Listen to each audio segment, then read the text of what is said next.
You ask Tiger to solve. This deals with linear equations with one unknown. The final result is n equals 13. Let's solve it step by step. Swap sides. Group all constants on the right side of the equation. Subtract 13 over 5 from both sides. Group like terms. Combine the fractions. Combine the numerators. Reduce the zero numerator. Simplify the arithmetic.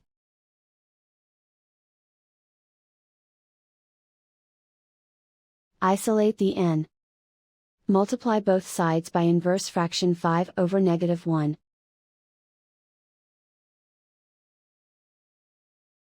Group like terms. Multiply the coefficients.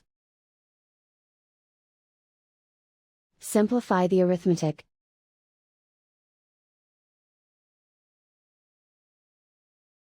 Multiply the fractions.